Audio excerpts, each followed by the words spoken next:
our mission today with the CapEx community and anyone out there that has joined us, we want to help you grow your influence. I know early in my career, this is something that was very helpful that no one taught me or talked to me about it, but it's became evident over the course of time how important it is or was that I was able to grow influence in the organizations that I've been involved with. So that's our intent here. This isn't about us. These webinar series are really about offering some guidance, some help for you as customers and folks that we work with. So we're just gonna roll in. Again, if you have any questions, Adam is helping to moderate. I don't see the questions. He's gonna relay those over to me, and welcome to have those.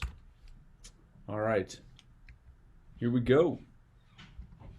Okay, so ATC Automation is a company we represent. So CapEx Sales, we are a manufacturer's rep company located in the Carolinas. Our mission is to continually be adding value to our customers. That's why we're here. That's why we exist. We represent ATC Automation out of Cookeville, Tennessee. 85% of our business through ATC is repeat business, and that says everything if you have ever purchased a piece of capital equipment. So important. Cincinnati Test Systems is the largest leak test company in the world. I've worked with them since 1994 when I was a wet behind the ears manufacturing engineer at Cummins Engine Company. I bought a piece of equipment from Cincinnati Test, and that's kind of how I got in this whole arena of testing and automation and capital equipment. So that was my first way into that, and it's been amazing to be a part of their organization as they've grown and now become the largest company in the world. Duquesne Plastic Joining, they do all things plastic welding, vibration, hot plate, infrared, laser, spin welding, you name it, they do plastic joining. Symmetric is a part of Cincinnati Test Systems, but their specific focus is on high-speed in-process test and data management. And then Keller Technologies right here in Fort Mill, South Carolina, they focus on all things industrial air filtration. All right, so let's just hop right in. I committed to everyone that the mission with all of these webinars is they were going to be within a half an hour. Sometimes I've made it, sometimes I haven't, but that is the mission because I know no one wants to be staring at a screen for an extended period of time. So half an hour maybe even be too much, but our mission here again is to help you have more influence in your organization. So why does it matter? Why should you have more influence in your organization? Well, first let's define it. So according to Webster, the power or capacity of causing an effect in indirect or intangible ways. In indirect or intangible ways. So that's not demanding a change, or influence isn't a demand or a negotiation, although in negotiations influence is extremely important, but it is not imposing our will on another human being. It is actually a form of persuasion, and so we are persuading based on our influence, which has a lot to do with our presence. All right, so it's an invisible force, and like I mentioned just a minute ago or a second ago, our presence, our confidence, how we show up in our relationships, at our work, in our meetings is very impactful as far as our ability to influence others in our organization.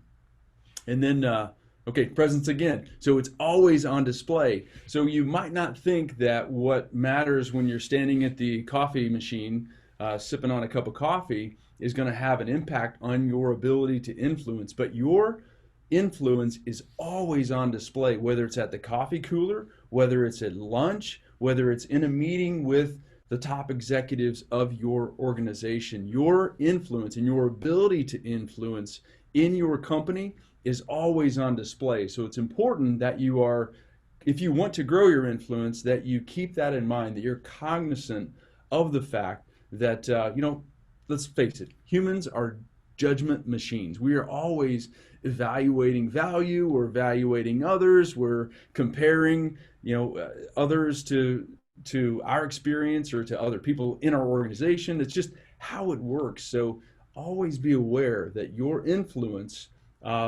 is always on display. So you've got to be present, confident, and demonstrate the type of influence that you want in your organization. So why does it matter? Why do you want to increase your influence? Well, the first thing is that work is interdependent. So if you want to get things done, you got to work with other people in your organization. So we are not out there now today, in today's world, in today's COVID environment, we are working from home a lot more, but even at home, there are multiple opportunities for us to influence our organization, or to be an influencer, to impact our organization in positive ways that would elevate our influence in the company. So again, our work is interdependent, and influence allows us to be more effective in our work, especially as engineers implementing new processes, making changes to processes in operations. Very, very important. It helps facilitate change, right? So if you have a good relationship with the operators on the line that you are responsible for, assuming that we're talking a manufacturing facility and you're out there working with operators on a day-to-day basis as a manufacturing engineer, that relationship that you have with those operators is going to be material. It's going to be impactful as far as your ability to help facilitate the change that you're looking to implement. So sometimes the changes, well, face it, everyone disdains change. For the most part, no one likes change. So when you are, as an engineer, going to implement change on your floor, the relationship that you have will be significant as it relates to your ability to influence that change without a great deal of hardship. Increased opportunity. So the more influence you have in your organization, the greater the likelihood that you're going to be put in charge of other opportunities. So a new project's coming up, you get selected to help lead that project for your organization. Now that's a big deal, right? So we want to grow in our career, and the way we grow in our career is we grow our responsibilities. So it's important that we have the influence and be influential in our organization, so that when those opportunities come up, we are asked to help out. Increased responsibility. So we want to have increased responsibility, right? So that increased responsibility is going to reward us in financial ways, right? So we're going to have increased income as a result of us having greater influence in the organization, more likely for our management team to say, hey, you know what, we want that person to be the next manager, or the next project team leader, or the next human resources leader. Whatever the opportunity is in your organization, it's the people of influence that get first dibs on the opportunities that are available. Influence matters big time, right? So influential people, right? Our parents are influential people. So our influence is not confined to the workplace. If you take these concepts that we're going to talk about today and implement them throughout your life, you are going to increase your ability to influence your children, your spouse, your family members, your friends, your community, your neighbors, anyone that you're involved with. If you take these concepts seriously and apply them in your life, you will significantly increase your ability to have influence, and that's what we want. There's a sense of validation or significance that comes from the ability to influence others, right? So all things get done in life pretty much through other people. So having influence is just a good feeling, and allows us to build more meaningful relationships as well. So parents, this guy, Jesus Christ of Nazareth, I mean, his influence today still affects millions and millions of people, significantly influential. Henry Ford. So it wouldn't be right, we're on a manufacturing call talking about this with engineers. Henry Ford had a significant impact on manufacturing. Walt Disney, his ideas and concepts were influential in changing the way that we see many of the entertainment options that we have today. His vision of Disney World, people thought he was crazy. but he made it happen because of his ability to influence and share that dream with others. Isaac Newton, another, from they can go way back from the past, but his ability through his ideas and concepts to influence our understanding of physics and the how our world operated, just a big deal, right? And then there's you. You are an influence as well. So if you are a parent, you're influential. If you're a friend, you are influential. If you're a spouse, you're influential. So our goal again here is to help you increase your influence in all those areas. So we're going to step through this. Rethink your role. One of today's objectives, rethink your role. Define your influence objectives. Identify an immediate influential opportunity for you. Act and grow your personal influence. That is our mission. We're going to go through 5 steps on how to do this. Step 1 is a tough one for many people. I've been doing this work for a long time, and I see this often in organizations. So I title it "Get Over Yourself," because there's a lot of self-righteousness that's out there, and self-righteousness is essentially justified anger. Right? Something didn't happen that we expected to happen, and by golly, it should have happened, or I should have been treated this way or that way, and I see this in relationships all the time where we get self-righteous, and again, self-righteous is essentially just validated anger, right? It's anger without responsibility or a sense of responsibility. So self-righteous people are pretty lonely, and if you're self-righteous in your organization, your influence is going to be minuscule, and you're going to be pretty lonely as well. So, again, this is about reflecting where you are and how you are showing up in your organization. I'm just going to be as honest and blatant with all of this stuff as possible, so that it may hit you between the eyes, or maybe it's not even relevant for you because this isn't how you're showing up. I just experienced this throughout my career in working with engineers, so that's why I'm sharing this information. Or really, all people, this is kind of how it works, right? Don't be selfish. Influence isn't about you. People can sniff it out from a mile away. When you are focused on you and you only, then your ability to influence other people is going to be significantly diminished. Because people have a radar up. They are always trying to understand, what are your motives, what are your motives, what are your motives? And if your motives are strictly selfish, then your ability to influence is going to be minimized. Next, victims get no seat. I've seen lots of victims out there. So victims seek validation for their lack of progress, right? So we all know these people, right? They got passed over for promotion, and they want to validate it. They want to make everyone else the enemy and justify the fact that they are where they are. When in reality, to get over that or to move forward, what they need to do is accept responsibility for the situation, and then by doing so, will increase their ability to influence others in their organization. So those are the 3 things. So don't be self-righteous, don't be selfish, and don't be a victim. Those are 3 things to get out of the way right from the get-go. Now, I talk about vision all the time. I have a Design a Life workshop that I do for individuals that want to make plans for their life. I always say we really don't learn in school how to make a plan for our life. So I came up with a program that helps people to actually lay out a plan for their life. So that it starts with vision. And if we have a vision for our future, that can make all the difference. So what a vision can do is it activates what's called the RAS, R-A-S. And this isn't made up.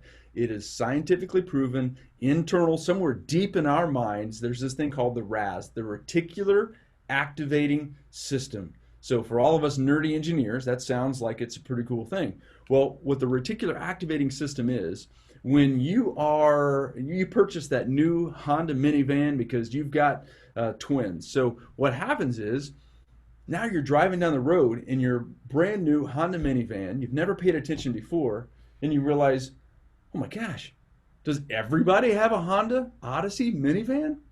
Well, yes, they probably do. It seems that way for sure. But your reticular activating system is triggering that in your mind so that, before you weren't paying attention at all to that. But now that you own a Honda Odyssey minivan, you see every one of them because your reticular activating system. So that's why having a vision for anything in your life is important, whether it is your career, whether it is your marriage, your relationship with your children, your relationship with your parents, your life in general. Vision matters more than you will ever know, and that is not hokey BS, personal growth stuff. That is the reality, scientifically proven, that what we visualize more often than not becomes a part of our lives if we continue to focus on it and move and progress toward those goals. So where are you going? I talked about progress, right? Where are you going in your career? What's your mission? What do you want to achieve? What accomplishments do you want to have when it is all said and done? Let's say you have a 30-year career. What does that look like? Obviously, there's going to be twists and turns along the way, but having a level, some vision of what you want to do and accomplish in your career, extremely important to helping you, again, grow your influence, because you're going to be more confident in what's going on, because you're going to control or be in greater control of your destiny because you visualize it, you thought about it. You're going to be ahead of everybody else because nobody else is doing this work, I promise you. What do you want to accomplish? I already mentioned that. So, how do you want to impact your industry, your company? What's the difference that you want to make? Is it possible to achieve your vision with your current company? So this is a part of it, right? So you create the vision. Where in your organization can you migrate to in order to continue to grow and grow your influence and improve and achieve the vision of your better future? So, you got to understand, you need to, what happens is people don't have this vision. And they start with a company, they get out of college, they start as an engineer, and they're just working along, and then 3 years goes by. Then they get married maybe. And then 5-6 years go by, and they have a kid or two. And now they're married, they have 2 children, they haven't had a vision for their career really, and they get stuck.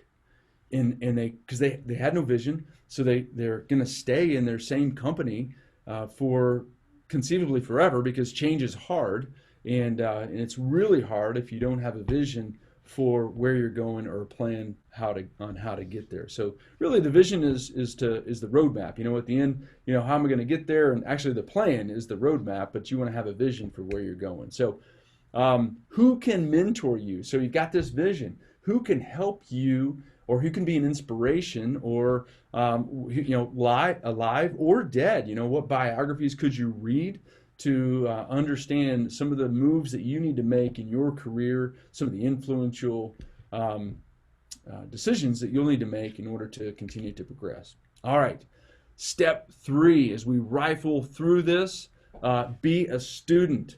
Be a student, be a student, be a student. If you want to grow your influence in anything, especially your career and especially in your organization, you've got to be a student. It didn't just end with college. Your real education should have started after college, because that's where you are going to gain specific knowledge, ability, credentials, credibility. That's where it all happens as far as this influential growth. And it's about you becoming a student, because people that are students that take the time to learn and grow their abilities and their knowledge are going to have a greater influence. I mean, it's a no-brainer, right? Okay, so can you identify the top 5 objectives of your company?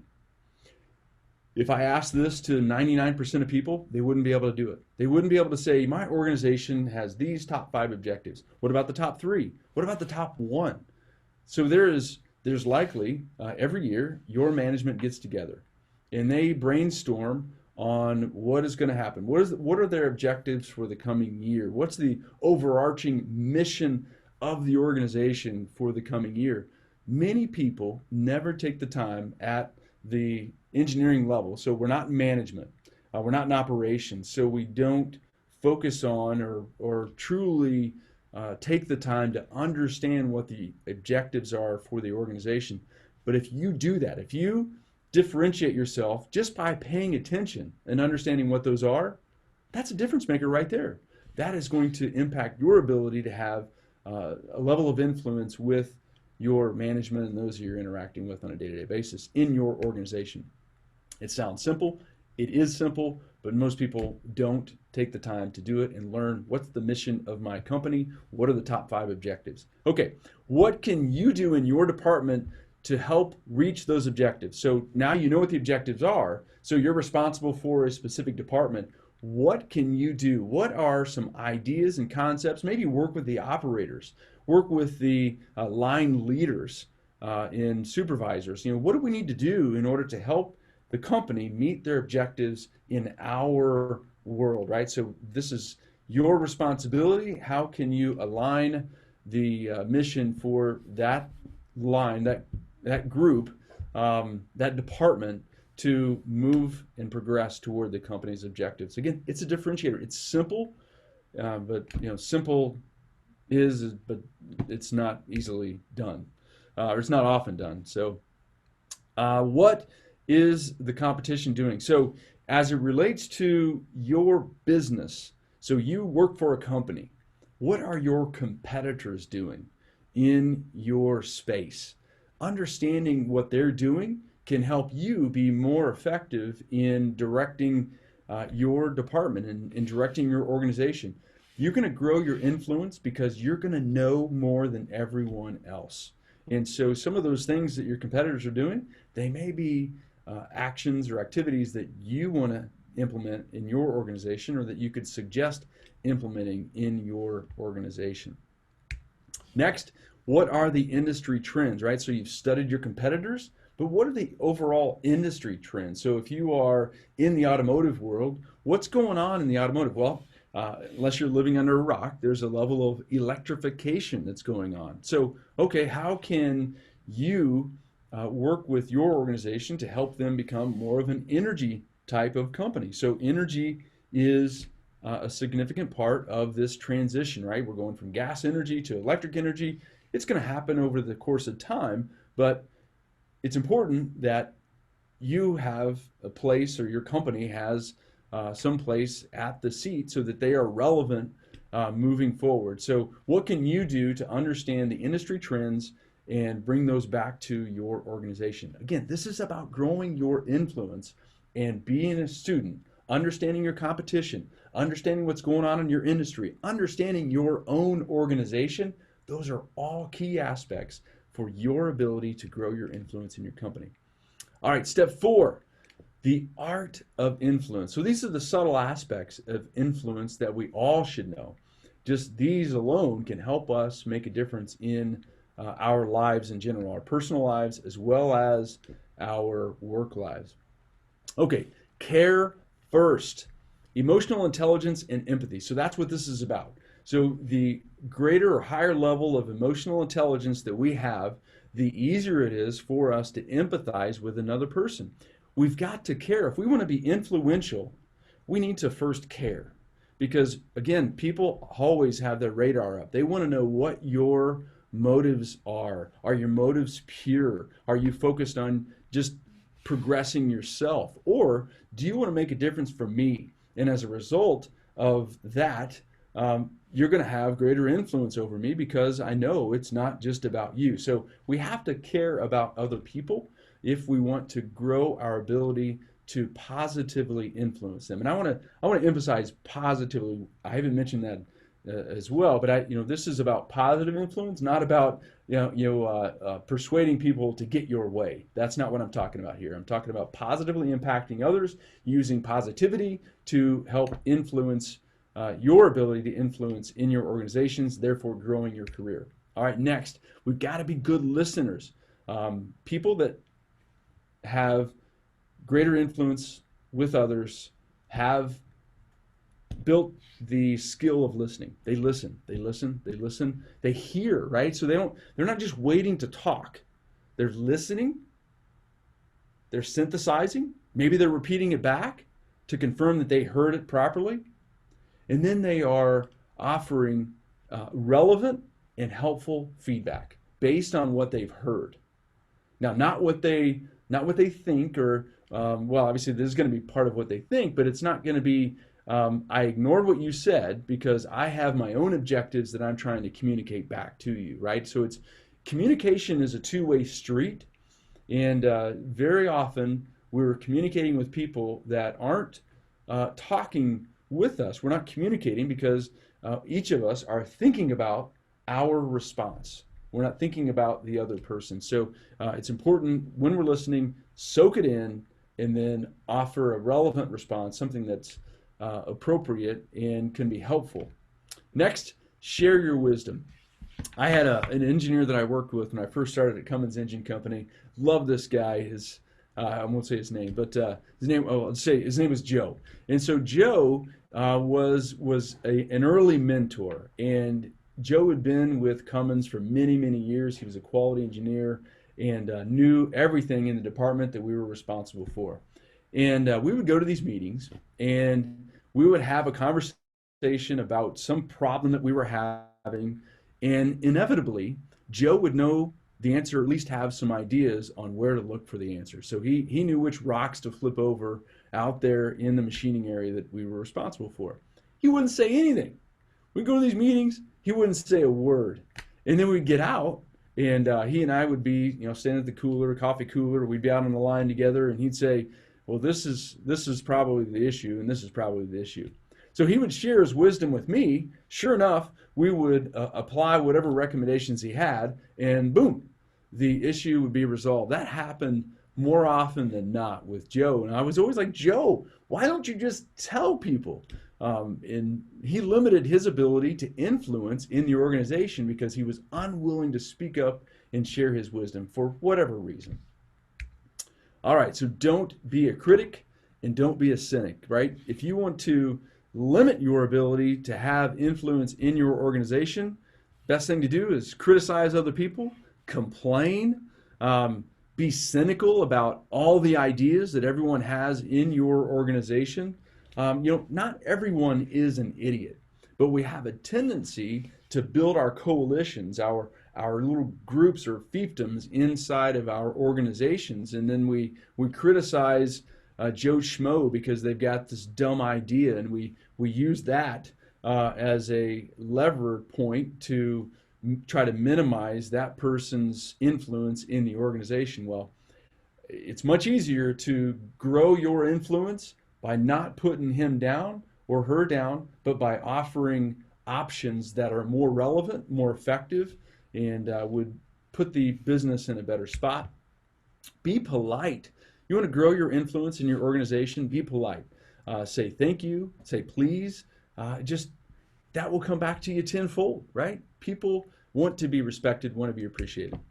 And be a team player. So it is important that, again, we're sharing our wisdom. We are not criticizing others. We are offering whatever we have to help the business be in a better spot. That is how we can fundamentally grow our influence in our company. So this is, again, the subtle art of influence. All right, so specifically for engineers, step 5 here, let's talk about this, how you can grow your influence.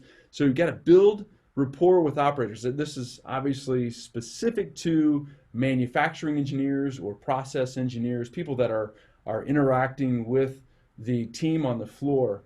The operators are extremely important to work with for your future success. So engage them, talk to them, make certain that they are on board with whatever it is that you're doing. Ask for feedback. Talk with them. Again, it's that two-way communication. And operators have their radar up as well. If you ask for their input but do not listen, they're going to know it. Right? It's just human nature. We sense these things, we see these things, we experience these things. So build rapport with operators. Raise your hand often. If you want to increase your influence in your company, it is important that you raise your hand. Say, oh, there's a new opportunity, a new assignment. No one wants to do it. I'll do it. I'll do it. I'll do it. As simple as taking notes in a meeting. So you have a meeting, and you're over there and you take notes. You take meeting minutes for every meeting that you're in, and you send those out. those meeting minutes are an incredible opportunity for you to have influence in the organization, because whose words are you sharing? Your words, right? You are communicating your words. So the more often or more frequently you take the time to do the notes for the meetings that you are attending or a part of, the increase in your ability to influence will be significant. I promise you that. So raise your hand often, take notes, do those kind of things that seem elementary, but too often people are giving the forearm shiver to helping out others in the organization. So the more you volunteer, the more people will put on your back. So be prepared for that. But the greater your influence will be, and therefore the greater your responsibility will be, and therefore your ability to grow and move in your organization will be. It's an incredible way to grow your influence in your company. Keep management informed. So the more frequently that you could share with management what's going on the floor. Now, management, I'm not talking about spreading rumors or things like that, but management is distant from the floor. Most often, they're not coming down to the floor and spending any time because they're in meetings. So if you can share with management some of the things that are going on inside the organization, that can help them be better prepared to make decisions. So if you can help your management make better decisions by informing them of situations, strategies, challenges, things that are going on in the organization, again, not spreading rumors, not talking poorly of anyone else, just talking about what's going on in your company, you're going to increase your influence. And that's what it's about. It's not, call it brown nosing if you want, whatever. You're growing your influence in your company, and there's nothing wrong with that. So don't be ashamed of it. Be real, be genuine, and be authentic. As an engineer, sometimes we know the right answers to specific problems, or things are coming up, and we know more often than not, we know something that won't work. But someone suggests that we do something, we roll our eyes, and we get so frustrated because why are we wasting our time? We know this idea is not going to work. It's frustrating. Well, the way that we make a difference there is by not focusing on the aspects that won't work, but by talking through it and helping someone understand how it might not work, and not just getting aggravated. So be real, be genuine, be authentic, and share the truth. Okay, remember, influence isn't about you. So when you are obsessed with building your influence based on what's important for you, you're going to struggle in your organization. All right, so we've got a final action items here for you. Increasing your influence action items. Assess your current mindset. Are you victim? Are you self-righteous? Or are you open to growth and understanding a better vision, or a vision for your career? How are you showing up in your organization? That is the real question right there. Answer that question too. Create a vision for your career, or you're going to stagnate forever. You're going to end up in the same spot. So it's important that we create a vision for our career so that we know where we're going. And then that influence will matter more than ever once we have that vision created for our company. If you want any help creating a vision, I've got some specific documents that I've created over the course of my years that can help you really get clear on where you want to go with your career, where you want to go with your life, your family, everything. I'm a big vision person. I think it's just imperative that we all have visions for every aspect of our lives. There's a great book as well called Vivid Vision. Vivid Vision, very helpful for growing or creating our vision as well. Next, we need to find a mentor. So find yourself a mentor. Who can help you? Who can help you get better at what you're doing? Who can help you grow your influence in your organization? Who can you learn from, dead or alive? When I was at Cummins, I had the the opportunity to meet with an executive there at Cummins and talk with them about some opportunities that were coming up. That was super impactful for me personally because they made me feel significant. They made me feel valued for one, as a top executive in the company. That was really darn cool. But that gave me some inspiration, some motivation to continue to grow myself in my career, and then therefore increase my influence. So I want you to develop into an industry expert, right? So an an expert in your company, right? So an expert of all things your company, or maybe not all things your company, maybe specific areas of your company that you can use, or where you see the company trending into. Become a subject matter expert in specific areas of your business, and then that will again, help you grow your ability to have influence. Champion an initiative. So what can you take on? What's going on in your organization today that you could take on and you want to increase your influence? So think about it. What is it? Get on board. Now, the way you subtly begin to make this influence is to connect with the people that are responsible for putting this initiative forward. How can you help them? What can you do for them? Again, it's about helping others, growing others, serving others. I say it all the time, but if we get paid, we live in a capitalist society. Like it or not, we live in a capitalist society. Capitalism rewards one thing: adding value. Now, I say financially rewards one thing, and that's adding value. So if we want to increase our income, we must increase the value that we bring to our organizations. It's really that simple, that cut and dry. And we all feel that we are underpaid, right? So we all feel undervalued. That's just seems to be par for the course of being a human, or maybe a U.S. citizen. But the reality is that if we want to increase our income, then we must increase our value. And essentially, I've given you several ideas, several ways that you can begin to grow your influence, therefore grow your value in your organization. And the greater or higher your value goes in your company, the more you're going to be rewarded. And if they won't reward you, there are companies out there that will reward you, because people that care, people that try, people that go for it, in my experience, they're pretty rare. So if you can take these initiatives, you want to grow your influence, you're going to make a difference in your company, in your industry, and add tremendous value. Okay, hopefully all that content was helpful for you. That is our mission, to help you grow your career. I'm open to any questions you have. Russ@CapExSales.com is my email address. Feel free to reach out and communicate any questions that you have. So our next, oh wait, let me pause here for a second. Adam, do we have any questions at all?